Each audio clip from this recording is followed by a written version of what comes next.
Vamos falar ao vivo hoje com o Renato Scocchi, ele é presidente do partido Podemos, também advogado e também chefe de gabinete da Prefeitura Municipal de Mirassol.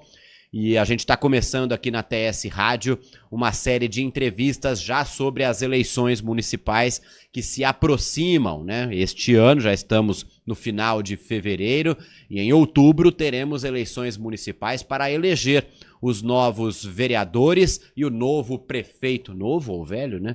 O prefeito municipal da cidade. Vamos começar com o Renato Scocchi aqui essa série de entrevistas. Renato, um prazer te receber aqui novamente. Um bom dia. Bom dia, Gustavo. Bom dia, Odair. Sempre um prazer estar aqui. Bom dia para o pessoal que está acompanhando. Sinta em casa aqui.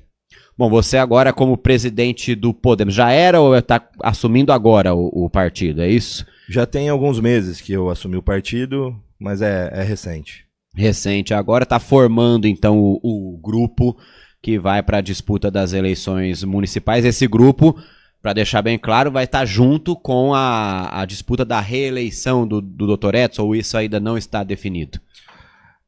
A tendência é que o grupo fique de fato com o Dr. Edson. Essa questão da reeleição é uma coisa que cabe a ele decidir, se pronunciar, mas certamente o Podemos e o grupo que está junto com o Podemos apoiará o Dr. Edson sem dúvida. Certo. E você me falava aqui em off que algumas regras para as eleições mudaram, né? Como, por exemplo, as chapas, elas tinham um número limite ali para a vereança, para candidatos a vereador, e esse número diminuiu, esse número limite. Isso, Gustavo. As eleições de 2020 foram totalmente diferentes das eleições agora de 2024. Nós tivemos uma redução no número de candidatos a vereador por chapa e também tivemos uma mudança na questão de como se elege um vereador. Então, hoje, em relação a 2020, são menos candidatos, então teremos apenas 12 por chapa, sendo que desses 12, 4 obrigatoriamente precisam ser mulheres. E essa questão da votação propriamente dito, antigamente a gente tinha algumas sobras partidárias, que às vezes você via aquela situação que um candidato com muito voto não era eleito e um com menos voto era eleito. Essa situação também mudou. Por enquanto mudou, porque ela está pendente de julgamento no Supremo. Inclusive agora com a composição do Supremo Tribunal Federal completa novamente, eles voltarão a analisar esses recursos. Mas por hora, o que está válido foi uma reforma eleitoral que foi realizada, e também a metodologia de se eleger um vereador ficou mais difícil. Isso tudo que você está falando não tem nada a ver com o quociente eleitoral, né? O quociente eleitoral influencia diretamente nisso. Por quê? Porque hoje, os partidos que atingirem o quociente eleitoral, vamos supor que o quociente Mirassol seja 2.500, somente os partidos que atingirem esse quociente é que terão direito à cadeira de vereador. Antigamente, o partido não atingiu o quociente, mesmo assim, na sobra, o vereador era eleito. Então, sim, hoje, os partidos que atingirem o quociente eleitoral terão direito à cadeira. Quando esses partidos não atingiram o quociente eleitoral, ou, por exemplo, só 2 partidos atingirem e na hora da distribuição das cadeiras os candidatos não conseguirem atingir a média que é necessária, aí sim nós abaixaremos a quantidade do quociente eleitoral para dar oportunidade para outros partidos. Existe uma regra um tanto quanto complexa aí de porcentagem que você precisa entender. Então, por exemplo, dando uma simplificada, aquele partido que atingir 2.500 votos, que é o quociente eleitoral, para atingir uma cadeira, o vereador tem que ter no mínimo 10% dos 2.500. Sim. Então, ele está pronto para assumir a cadeira. Ele não significa que assumirá, porque aí tem uma disputa interna dentro do partido para ver o mais votado. Quando o partido não tiver mais esses 2.500 votos e você precisar baixar o quociente, aí são 80% do quociente mais 20% do 20% do quociente reduzido que os candidatos têm que ter, ou seja, o dobro do que foi a primeira rodada, vamos falar assim. Existe um limite também para a coligação, porque a chapa é a do partido, né? Tem a coligação, que é a união entre vários partidos ali. Existe um limite de partidos para fazerem parte dessa coligação ou não? Não, a coligação depende muito das convenções, né? O que a gente idealiza é que uma coligação bem montada seria ali de 3 a no máximo 4 partidos. para você não ter muitos partidos, porque como essa questão partidária aí você tem toda a estrutura da campanha por trás, você acaba dificultando de um modo geral para todo mundo. Então o ideal seria de 3 a 4 partidos. 3 é o número ideal. Coligados. A gente está vendo aí o pessoal já formando seus grupos, você, no caso aí na presidência do Podemos, e a gente vê outros candidatos já tem gente anunciando pré-candidatura. Como é que você está observando o cenário atual aí? Como é que vai ser concorrido? Não tão concorrido assim? Como é que você está vendo essa realidade atual na política de Mirassol? Eu acredito que o cenário é democrático, é natural que você tenha novas lideranças que queiram disputar os cargos, seja de vereador ou de prefeito. O Podemos em si está montando um grupo estruturado com ex-vereadores na chapa, estamos negociando com vereadores atuais para compor essa chapa, e a gente vê com bastante naturalidade a situação. Essa questão de novos candidatos ou antigos candidatos não é uma coisa que preocupe tanto, porque faz parte do processo democrático. Então, acho que não é o momento de debruçar os olhos sobre essa preocupação. Deixar isso para, de fato, quando a campanha começar. Vou ter que fazer essa pergunta, porque deve ser uma dúvida também de quem está acompanhando um pouco a política de Mirassol. O Dr. Edson foi agora para o PSD, né? Já oficializou a sua saída do PSDB de tantos anos, né, desde o início da sua carreira política, agora vai para o PSD, que é o mesmo partido do Dr. Guilherme Camargo, que aparentemente não vai ficar com ele nas eleições. Então o Dr. Guilherme teria que sair do PSD para não estar junto com o Dr. Edson. Essa composição da questão do partido do PSD é uma composição que cabe ao Dr. Edson. Acredito, tenho certeza que a presidência do partido, tanto estadual quanto nacional, dê preferência para os prefeitos que estão no cargos, e assim foram as reuniões realizadas com todos os partidos que integravam a base do PSD, e propriamente o PSD que trouxe bastante prefeitos. Então, pelo que se tem falado nos bastidores, o PSD dá preferência para quem é prefeito já atualmente. Agora, essa decisão, essa composição, cabe ao Dr. Edson, juntamente com a direção desses nomes. Inclusive, temos pessoas que não foram eleitas na eleição passada que continuarão tentando alçar esse cargo aí junto ao Poder Legislativo. Eu, particularmente, gosto bastante da turma que vem se aproximando da gente, que já esteve com a gente, acho que são pessoas com propósito. Inclusive, gosto também da ideia de vários vereadores que estão atualmente nos mandatos que vão tentar a reeleição. Quem são esses nomes aí que está vindo junto com vocês, que você já pode adiantar? A gente tem um grupo formado, por exemplo, pelo ex-vereador Pedro Palma, pela candidata, então, Fernanda Machado. Nós temos pessoas novas que estão chegando, temos o ex-vereador Mineiro, temos conversa com os vereadores atuais, e aí eu vou evitar de falar o nome para não gerar um desconforto, porque eles têm outros partidos. O Dr. Edson vem arranjando essas conversas de uma forma muito primorosa. Então a tendência natural é que essas pessoas fiquem propriamente com a base nossa aqui para disputar a eleição. Qual a previsão para a gente já ter uma definição assim dos nomes que já... Porque agora nós estamos na fase aí de essas conversas, né, esses bastidores que são importantes. Março é o limite para que as trocas de partido ocorram. Você acredita que a partir de abril a gente já vai ter uma definição melhor para saber, esses são os candidatos a prefeito e os vereadores também? Gustavo, assim, o mês de março é importantíssimo. Então tem que estar tudo muito bem estruturado em março. A lista sobe para o Tribunal Superior Eleitoral em abril. Então você tem ali poucos dias de abril para poder finalizar tudo. Mas essa costura é agora em março. Quando serão declarados candidatos a vereador ou prefeito? Somente após a convenção em agosto. Por enquanto, todo mundo é pré-candidato, mesmo filiado, Sim. Mesmo mudando de partido, o pessoal só pode se declarar como candidato na convenção de agosto. De abril até agosto, pode se declarar pré-candidato, tanto a prefeito quanto a vereador. Exatamente, né? Pré-candidato. Então, cuidado com a nomenclatura que for falar oficialmente, né? Porque pode dar problema depois. Pode gerar multa, Bem, aproveito então a oportunidade para dizer que a TS Rádio Mirassol, assim como fizemos na eleição de 2020, organizaremos um debate eleitoral entre os prefeitos, aqui no jornal TS Notícias, os candidatos a prefeito, né? aqui no jornal TS Notícias, séries de entrevistas com pré-candidatos, com candidatos à vereança, também ao Executivo Municipal. Teremos uma cobertura muito especial com relação às eleições municipais aqui na TS Rádio Mirassol. Aproveitando sua presença aqui, também como chefe de gabinete da Prefeitura Municipal, alguns assuntos que são aí de interesse da população, né? E hoje tem sessão na Câmara Municipal. Com certeza, você sempre está lá acompanhando, sim, né? Tem alguns vetos aqui, 3 vetos do Executivo que vão entrar na ordem do dia de hoje. Eu queria que você falasse sobre eles. O primeiro veto sobre o transporte público coletivo de passageiros gratuitos no município de Mirassol, a tarifa 0, foi vetado. Também a obrigatoriedade do fornecimento gratuito de água potável e estrutura adequada nos festivais, shows e eventos com aglomeração de pessoas.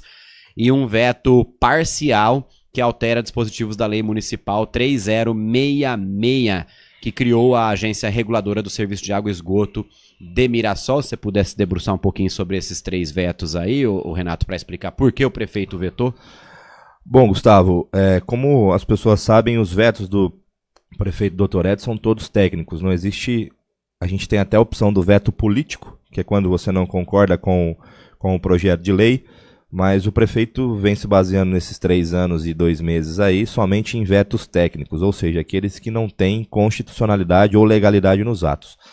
Quando a gente fala da questão do transporte gratuito, é essa questão que cabe ao Poder Executivo definir as tarifas. Inclusive, existe já um estudo em andamento a pedido do Dr. Edson para que se faça uma viabilidade dessa tarifa 0. Então, por que foi vetado esse projeto? Não é nada contra a figura do prefeito, do vereador e o prefeito, que pode ser situação ou oposição, não é nada disso. É uma questão técnica. Quando você invade a competência de outro poder, você comete uma ilegalidade que pode ser declarado como inconstitucional ou não. Isso tem que ser judicializado. Então, por isso que o prefeito vetou esse e também a questão da distribuição de água, que são vetos técnicos em relação a essa questão da autonomia do Poder Executivo poder realizar esses atos. A questão do veto parcial na Arsai, entendeu-se que as mudanças propostas por emendas dos vereadores contrariam a lei federal das agências reguladoras de água, que foi aprovado recentemente no nível do governo federal. Então, assim, as mudanças propostas, mesmo que salutares, elas contrariam a lei federal e também restringem o acesso dos indicados. Então, assim, você talvez vai ter uma dificuldade no futuro de trazer, por exemplo, alguém de Mirassol para assumir um cargo de diretor dentro dessa agência reguladora. Mas esse não é o foco principal do veto, por isso que foi parcial.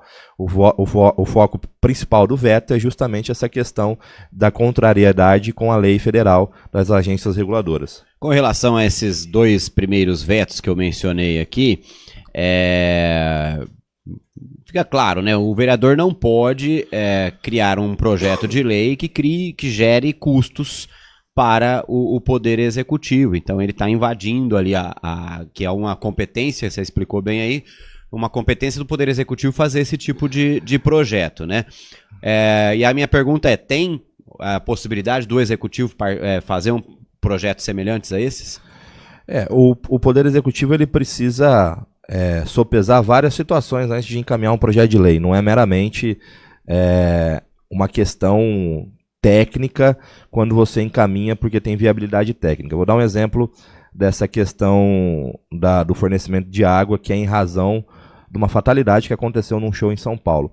Você imagina a nossa tradicional festa de São Pedro tendo que haver uma distribuição de água, você não consegue criar a viabilidade disso. Ou propriamente o jogo de futebol do Mirassol, como que você cria essa viabilidade de fornecimento de água para todo mundo ali, entendeu?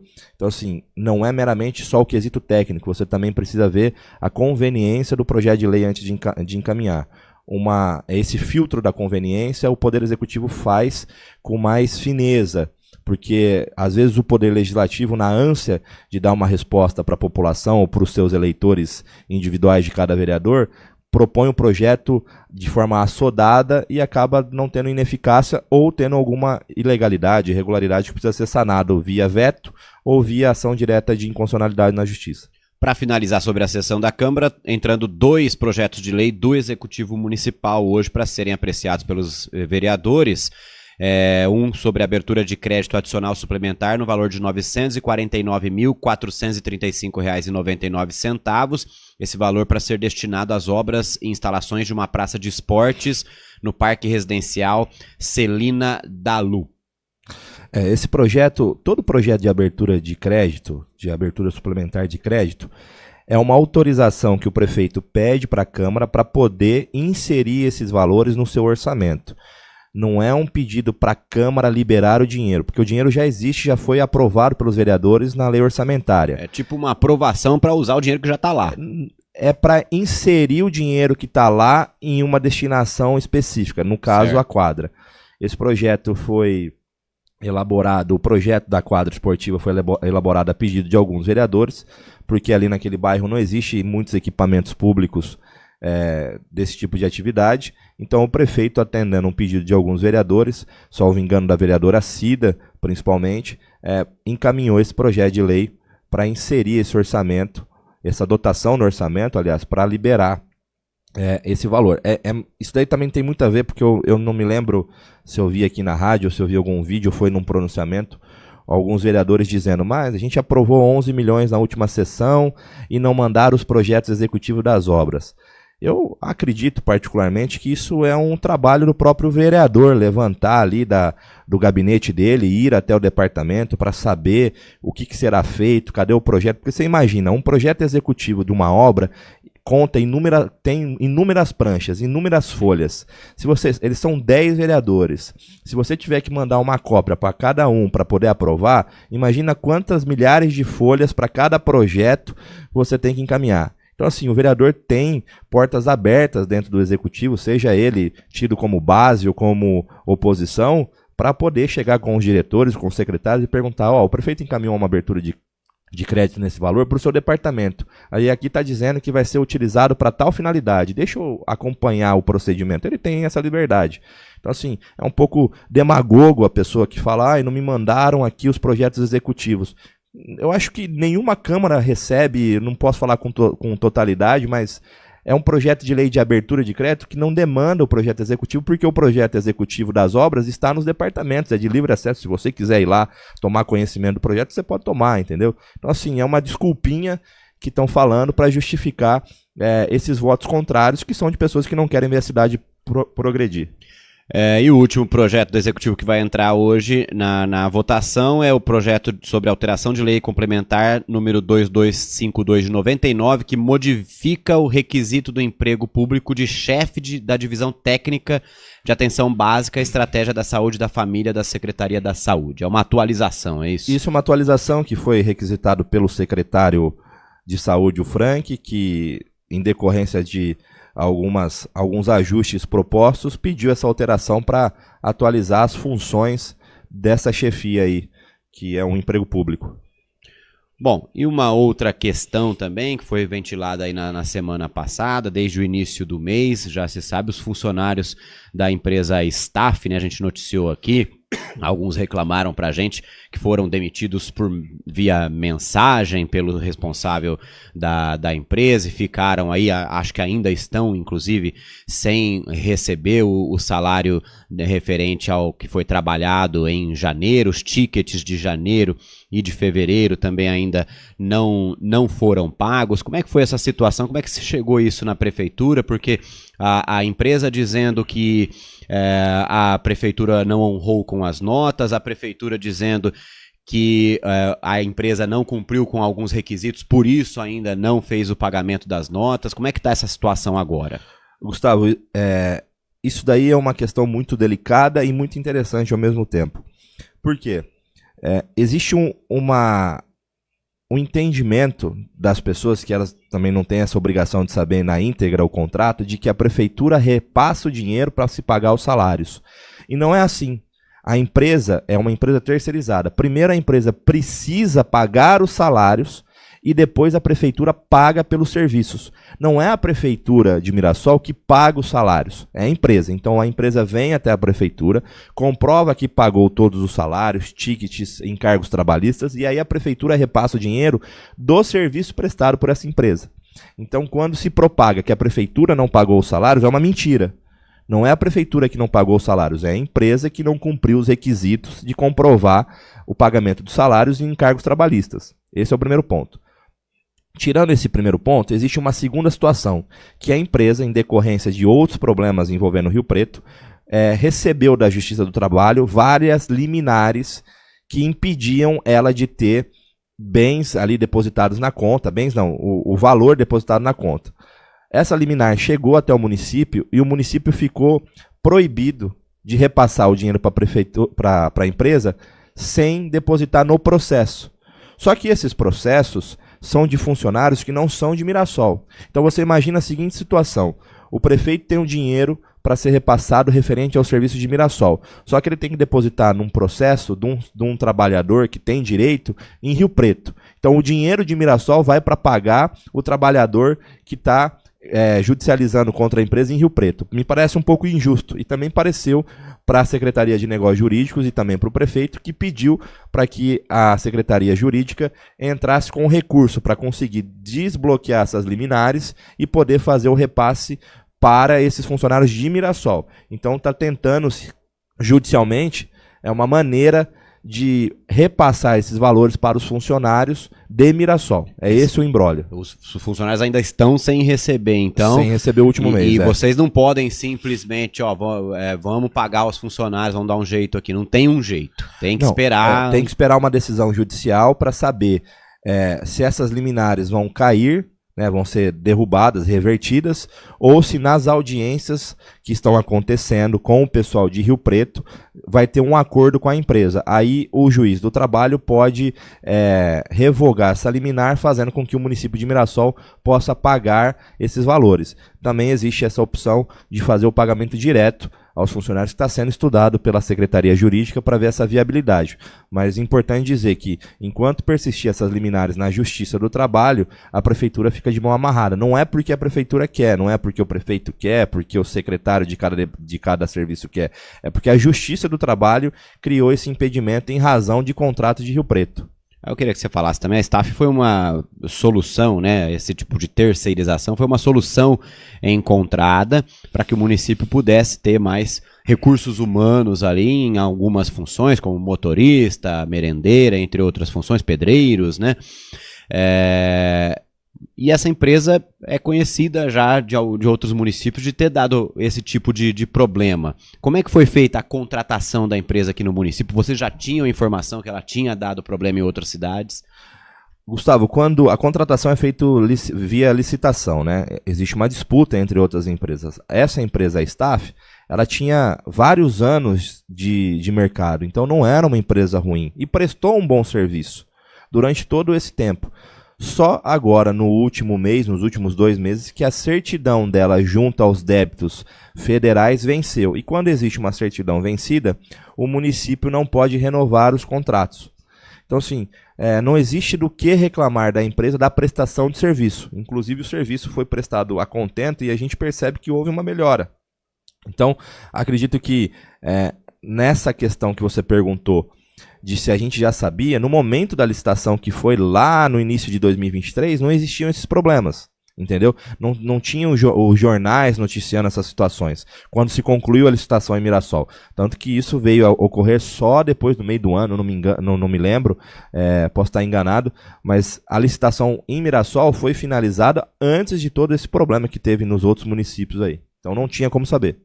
E agora foi contratada uma outra empresa, né, dentro desse processo aí de transição. O município ficou, digamos assim, devendo um pouco com relação a esses serviços que estão sendo prestados, e a mesma empresa, a nova empresa agora até recontratou alguns desses colaboradores que eram da Staff, né? O que foi feito foi aberto um procedimento, o que a gente chama de procedimento emergencial, para você não deixar paralisar o serviço público. Isso está disposto na nova lei de licitações, existe esse dispositivo, já tinha também na lei antiga de licitações, essas contratações emergenciais. Então, para não parar o serviço público, o prefeito determinou que se contratasse emergencialmente essa empresa, e aí teve um procedimento não licitatório, mas teve o menor orçamento, 3 orçamentos, aquela questão toda que exige a lei, e essa atual empresa aqui, se salvo engano, é a RM, ela ganhou a licitação, né, o processo emergencial, não é uma licitação, para tocar os serviços mais uma vez. Então, todos aqueles cargos que estavam disponíveis, não na sua totalidade, mas naqueles que são essenciais, foram recontratados. Na nova licitação, novos postos de trabalho serão inseridos. Então, provavelmente teremos mais servidores terceirizados contratados. Uma última pergunta, porque o tempo já urge, 11h40 já, Renato, com relação a algumas trocas que estão sendo feitas aí em cargos de comissão, né, diretorias, também em secretarias. A primeira pergunta com relação já ao cargo de serviços gerais, que é o do seu pai, o Edson, né, foi trocado agora. Você poderia falar por que, agora no último ano, por que foi trocado agora a direção dos serviços gerais? Foi o entendimento do Dr. Edson em fazer essa troca. Ele está retornando, inclusive, de férias essa semana, deve assumir outra chefia proposta pelo doutor. E ele também, naturalmente, a gente sabe que o branco sempre é candidato nas eleições, ele já teria que se afastar para disputar as eleições. Então, uma outra coisa para se perguntar, quem está assumindo o cargo de direção, de secretaria, precisa se afastar a partir de quando? Tem que estar afastado a partir de julho. De julho já tem que se afastar. Você já tem informação de mais diretores, secretários que vão precisar se afastar? Não, por enquanto ninguém manifestou vontade de disputar, até porque está nessa questão de filiação em cada partido, então a gente não tem a certeza de quem vai se afastar, qual servidor, e aí não é só servidor que é comissionado, que tem chefia, que tem cargo de direção ou de secretário, é qualquer servidor público que queira disputar a eleição precisa fazer a sua desincompatibilização. Com relação a outros cargos que foram trocados agora também, na direção de cultura, Secretaria de Negócios Jurídicos, e me falhou a memória, tem mais um, né, que foi trocado também. Também a mesma pergunta, por que trocar agora no último ano? O Departamento de Cultura foi a pedido do então diretor, que continua em Ruilândia. Ele pediu, porque devido à alta demanda dos projetos culturais, ele achou por bem trazer alguém com mais experiência nessa questão dos convênios, que aí vocês entrevistaram aqui o Coca.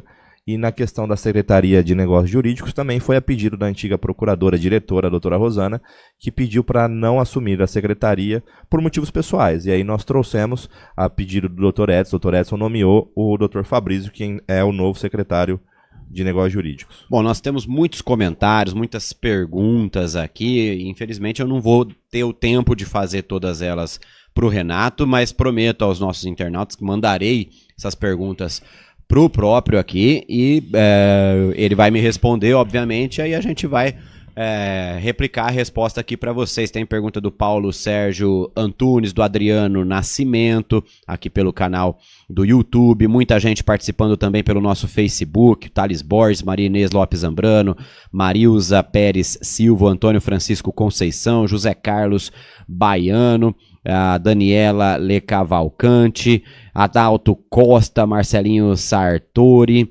também está participando pela página da TS Rádio no Facebook. Renato, quero agradecer a sua presença aqui no Jornal TS Notícias e até uma próxima.